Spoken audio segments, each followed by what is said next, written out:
प्रदेश की 7 विधानसभा सीटों पर मतदान कल है। कल सुबह 7 बजे से शाम 5 बजे तक वोटिंग होनी है। आज मतदान केंद्रों पर बूथ कर्मी पहुंचेंगे।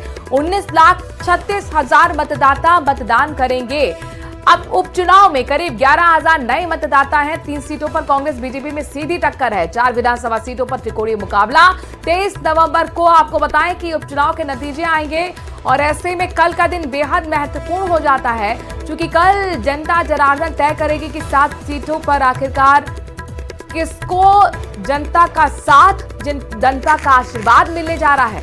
विधानसभा सीटों पर मतदान, उपचुनाव 7 सीट, सुबह 7 बजे से लेकर शाम 5 बजे तक वोटिंग होगी। और देखिए मतदान केंद्रों पर बूथ कर्मी पहुंचने वाले हैं। 19,36,000 मतदाता मतदान करेंगे। उपचुनाव में करीब 11,000 नए मतदाता भी जोड़े गए हैं, जो एक बड़ा फैक्टर साबित हो सकते हैं किसी भी पार्टी की जीत, किसी भी उम्मीदवार की हार के लिए।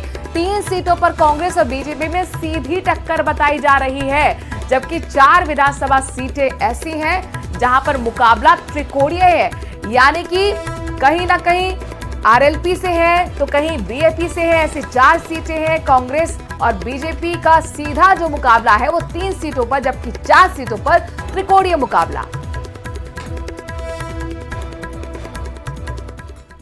दौसा सहित राजस्थान की 7 विधानसभा सीटों पर कल मतदान होने वाला है और मतदान से पहले दौसा पुलिस पूरी तरह से अलर्ट मोड पर आ चुकी है।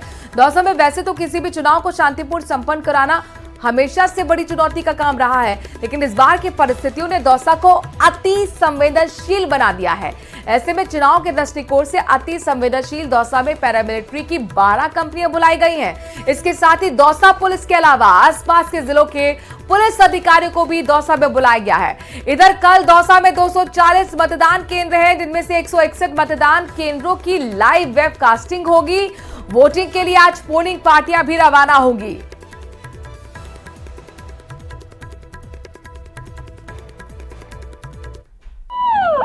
अति संवेदनशील दौसा जिले में मतदान है और मतदान से पहले की आप तैयारियों की तस्वीरें देख सकते हो। दौसा में पुलिस के द्वारा फ्लैग मार्च निकाला जा रहा है। भारी संख्या में जो पैरामिलिट्री की जो कंपनियां दौसा में आई हुई हैं वो फ्लैग मार्च निकाल रही हैं। आप तस्वीरों में देख सकते हो।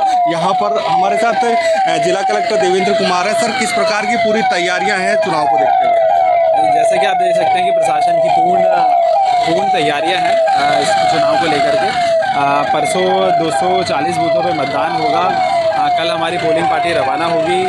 हमारे सभी बूथों पर पुलिस के और प्रशासन के पुख्ता इंतज़ाम किए गए हैं। हमारे द्वारा sector magistrates, area magistrate, sector police officers, CAPF, state armed force सबकी तैनाती की गई है, ताकि हम ये सुनिश्चित कर सकें कि परसों जो मतदान होना है शांतिपूर्ण तरीके से और भयमुक्त होकर के लोग अपने मत का प्रयोग कर सकें। कितने हाइपर सेंसिटिव बूथ हैं और उन बूथों पर किस प्रकार की लाइव वेबकास्टिंग जैसी व्यवस्था है? बिल्कुल, 161 बूथ हैं जिनके ऊपर लाइव वेबकास्टिंग होगी। इसके अलावा 60 बूथ है जिन पे माइक्रो ऑब्जर्वर्स का डिप्लॉयमेंट किया गया है और तकरीबन हमारे सारे बूथ या तो वेबकास्टिंग से या फिर माइक्रो ऑब्जर्वर से या फिर CAPF आर्म्ड फोर्स का जो प्रोटेक्शन होता है उससे कवर्ड है। बिल्कुल, SP रंजीता शर्मा हमारे साथ है। मैडम, कितनी पैरामिलिट्री की कंपनी आई हुई है, क्या व्यवस्था है? हमारे पास चुनाव को निष्पक्ष और मतदाताओं को निर्भीक मतदान करने के लिए प्रेरित करने के लिए 12 कंपनी हैं, जिसमें ITBP, SCB, हिमाचल प्रदेश की SAP शामिल है और हमारे राजस्थान प्रदेश की RSC भी शामिल है। और जितने भी हमारे, जैसा कि आपने कहा पूछा था कि सेंसिटिव जो हमारे इलाके हैं वहाँ पर हमने सभी जगह आर्म्ड बल नियोजित किया है, जिसमें CAPF तैनात रहेगी। और निरंतर हम यही अपील करेंगे कि सभी जो मतदाता हैं वो निष्पक्ष रूप से निर्भीक होकर वो जाएं और अपना मत दें। कोई असामाजिक तत्व इस तरह की गड़बड़ी करने की मंशा रखता है, उसको किस प्रकार की एक चेतावनी?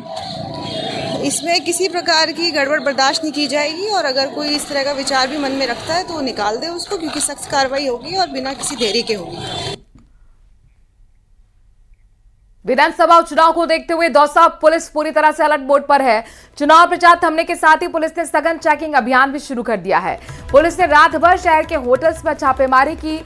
बाहरी लोगों को दौसा से भेजा ताकि चुनाव के दौरान कोई गड़बड़ी ना हो सके।